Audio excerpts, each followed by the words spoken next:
Last week I played a preview for Clair Obscur Expedition 33, and I still don't know exactly what it is, but I do know that I'm more than intrigued to see how the full game plays out when it launches on April 24th.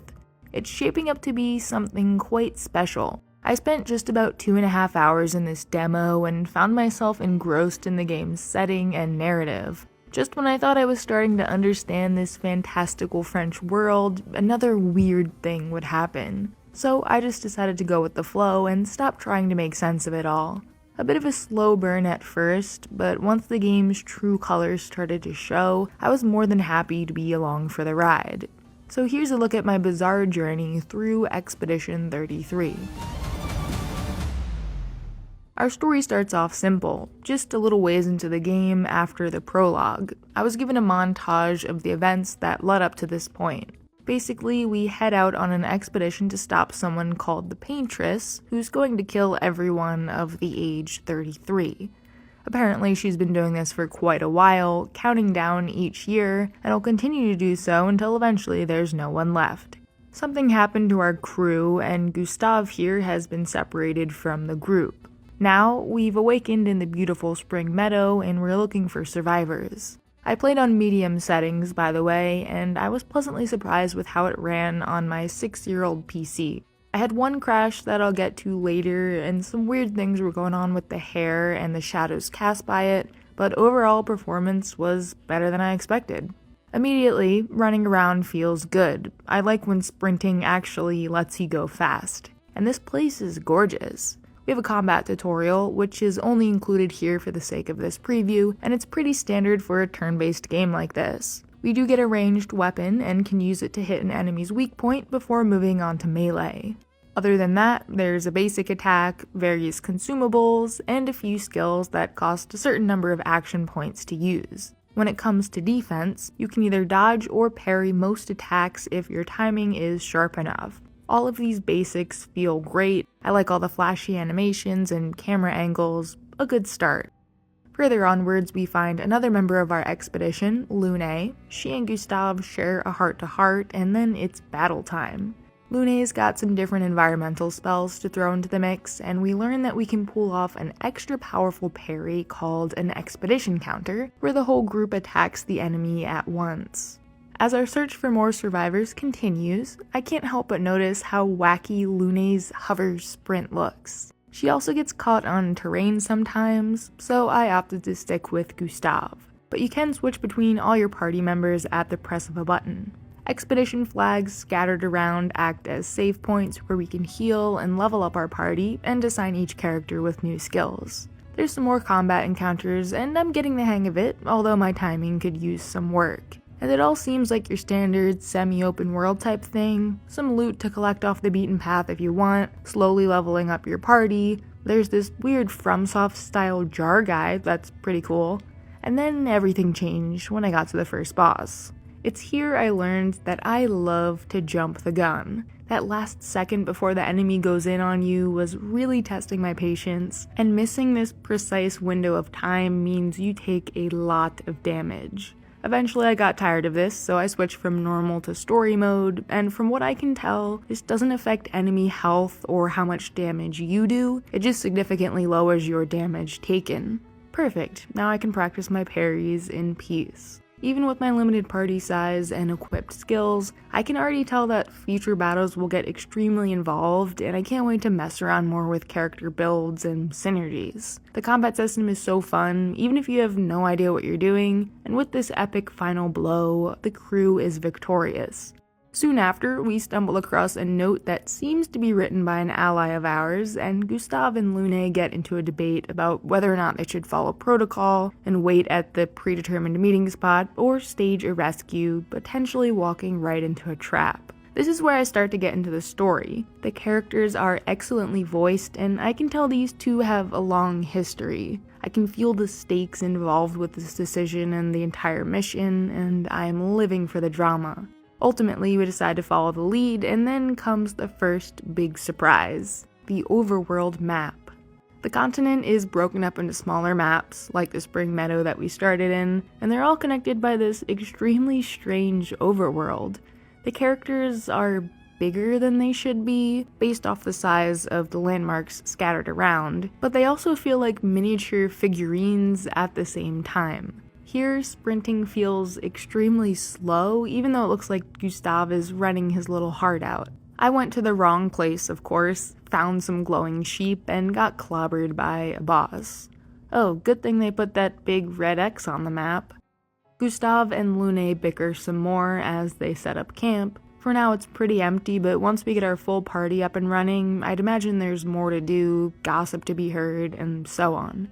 I still can't get over this overworld thing. I love a game that doesn't take itself too seriously, and surprise number 2 is soon to follow as I enter the flying waters. Wow, what a cool environment design. We learn of the ill-fated Expedition 68, whose ship crashed onto shore during a storm. There's a little puzzle called a paint cage, essentially a sealed chest whose locks are scattered around and all need to be shot in order to open the thing. I'm extremely curious to see what themes other locations will follow now that I know the game isn't afraid to get weird. I also tested out my favorite tactic in games like this, running past all the optional enemy encounters. It works great, and it's a good thing Gustave is super speedy. The crew and I continued on yet again to a not at all suspicious coral hut, which ended up containing the biggest twist of the preview, a magic door to the Resident Evil mansion. At this point, I decided I definitely liked this game. At this point, the game also crashed. But that's okay, I didn't want to level up anyways, I just wanted to get back to the exploring. I do have kind of a crashy PC. That's what it tends to do when it's feeling overwhelmed, running a little hot. Hopefully this won't be a problem in the full build. So, turns out the note we found wasn't a trap, and Maëlle, Gustave's foster sister, is in fact alive and well, brought here by a mysterious guardian-type figure. Now we have a full party. How exciting. That makes this the perfect time for me to discover the wardrobe button over here. Not many options yet, but I still managed to find something for each character to wear that was a bit more exciting than their standard expedition outfit. It was only upon searching up the game after I finished playing that I found the legendary baguette trailer, which lets you get very French with the outfits and weapons. By now I've gathered up enough XP and skill points to get a little further into each character's skill tree. Each one has 6 skill slots to switch between during combat, so there is plenty of opportunity to create different builds. I kinda just left things as they were and used the most powerful attack for each party member. This was also a great time to test out a full party fight. Jumpable attacks were introduced, great, another reflex test. Maëlle has this stance system, defensive, offensive, and virtuose. To be honest, I didn't really read this tutorial when I was playing because I just wanted to fight, but looking back, it's yet another interesting mechanic that I plan on diving into a lot more in the full game.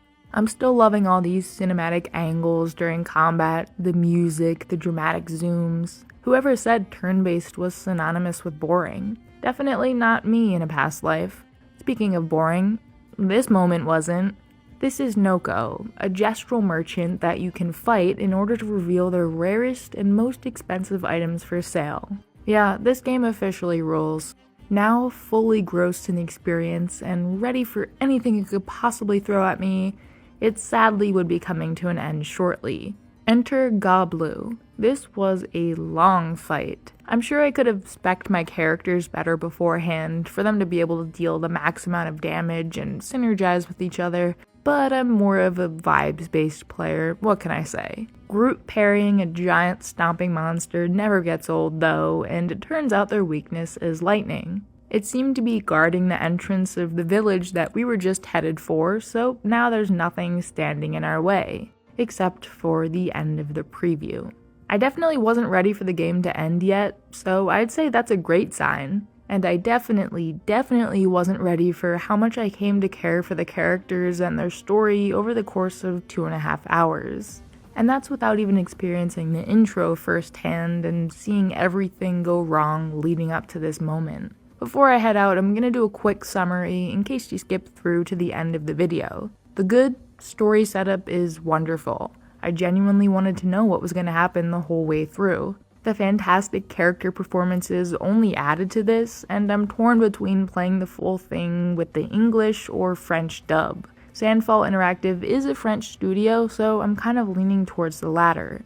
The combat and especially the boss fights are amazing. I don't play that many turn-based games, but I'm gonna have to start if I can find some more that are as action-packed as this. All the systems felt natural to engage with, nothing felt bad or clunky whatsoever.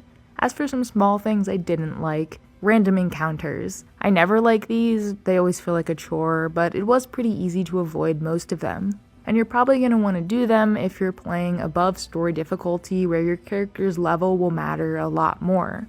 The transitions into cutscenes felt a little off. Those cinematic black bars would close in on the screen as I was still walking, then cut to potentially a completely different scene. Kind of a nitpick, honestly. Overall performance was pretty good, especially for medium settings on an older build. The overworld was the only place I really felt any lag. There was some popping in happening in the background and some weird hair stuff. Then again, an RTX 30 is recommended and I only have a 2070. It's exciting for me to branch out in genres and find a gem like this, especially with all the bizarre, unexpected moments that I'm sure the game will be filled with. I guess it is a good idea to follow your gut, even if it takes you into the unknown.